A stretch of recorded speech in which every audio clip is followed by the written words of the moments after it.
So far, a quick look at the golden rules. The golden rules of IELTS is, well, when you sit here, you start the test with the listening section, right? So you start the test, you're at the exam session, you open the booklet, and you have to go. When they give you go, go. How do you go? Yes, of course, the tape reads all the instructions, but you need to be a fast reader, a quick reader. In the reading section, we'll work on this, how you become a fast reader. It's very important to become a fast reader, a quick reader. So you start reading the instructions very fast first. You look at the major things in the instructions. What should I do? How many words? And after the reading the instructions, the word limits, and all that, you start reading your questions before the tape. You save more time for reading the questions. You start reading question 1, question 2, question 3. As you read, you underline. You underline because you want to know what to listen for. Am I listening for a date, place, so on and so forth, right? You do that. You underline keywords. And when you're done, you underline your keywords. When you're finished, and the tape starts, you have an eye on the next question always. To know when the first question finished and when the tape moved on to the next question. Fine? So far so good? Listen for the meaning or concept or the idea, not the word. You read the question, the danger is, I'm waiting for the person to say the same words. The person is not going to say the same words ever. So for example, if the tape, you know what, a lot of children are suffering from obesity right now. And then the question doesn't give you the word obesity.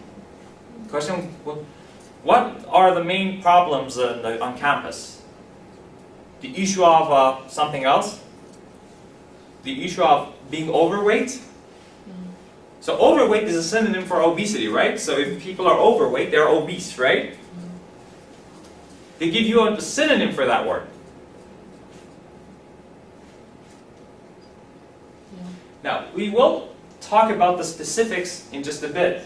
I'm just talking about the golden rules, the major golden rules. And something else that I might add here, when you listen for meaning and you keep an eye on the question, eliminate. Eliminate wrong choices.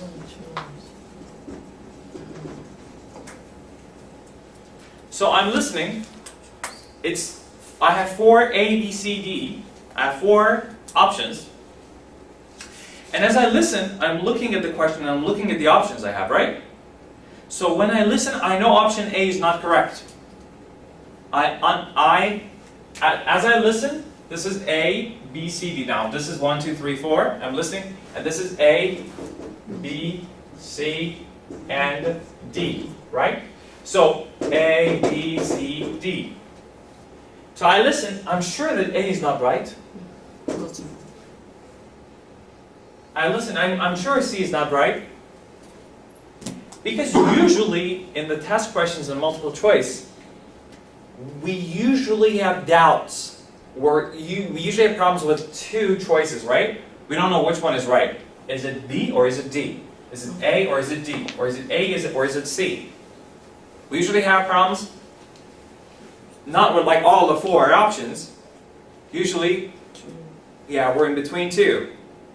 So when I eliminate the ones that are not right, that I'm sure are not right, it helps me. Because then I'm just between 2 choices. And sometimes I don't have time because the listening section, it's going on. But after that, I have 10 minutes at the end. To come back to this question, I have a vague memory. I do remember some things, right? And even if I do 50-50, this one or this one, this one or this one, I'm between 2 options. So my chances of getting the right option would be 50%. Because 2 options, I have 50% of being right. Correct? But if it's 4 options, I have 25% of being right. So 50% is a good percentage point. And remember, in IELTS, answer all the questions. There's no negative mark. There's no penalty. There's no penalty. So answer every single question you have. So elimination, sorry, is key. You need some water. That's elimination. Now, of course, don't get stuck, move on. And you can't get stuck in the listening part. You usually get stuck in the reading section. Or in the writing. Because you're writing and you're thinking, or you're reading and answering, you get stuck. In listening, there's no way you get stuck unless you get stuck because you think, this is still question number 4.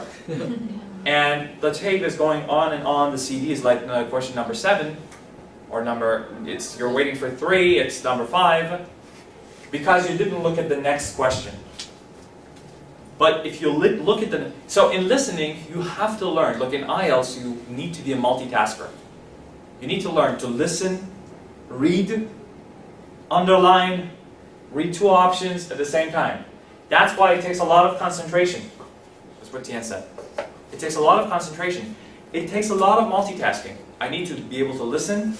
I need to listen for specifics and also listen to the big picture.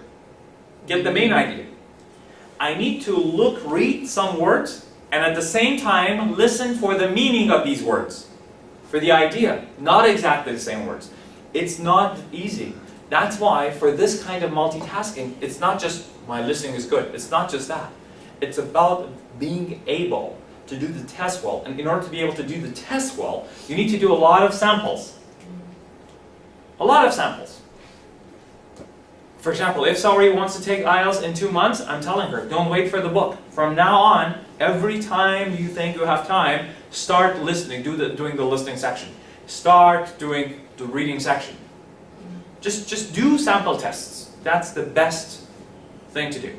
Now the class, of course, I'm giving you all the tips and all the information, but do as many sample tests as you can. As of today. As of today.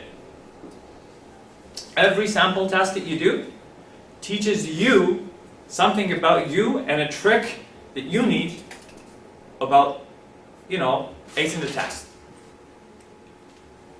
It tells you how to do a good job on the test day. So, elimination we talked about. Don't get stuck, move on. If you mess up once, let go. Some people, they mess up like 1 or 2 questions and they're like gone. They're dead. They're over. It's about they lose their morale, their confidence. And the test no, don't worry. Even if you get 5 questions in a row wrong, don't give up. Tell yourself that like everyone else is like that, I need to do the rest well. Because every score is an individual score and they help each other. Mind your grammar and spelling. Of course, in IELTS, unfortunately, even in the listening section, if you misspell a word, that's wrong. Now completely 1 mark, depending on the rubric. Sometimes not exactly 1 mark. Sometimes 2 misspellings would be 1 mark. Sometimes 1 misspelling is a mark. It's a whole mark. So it depends on the rubric, the test takers, the test givers. It's important to mind your grammar and spelling as you write. Sometimes you have to copy things in notes. You copy things. So when you copy things, remember, copy it right. If a word starts with capital letter, write it with capital letter. Sometimes you have to copy something from the text.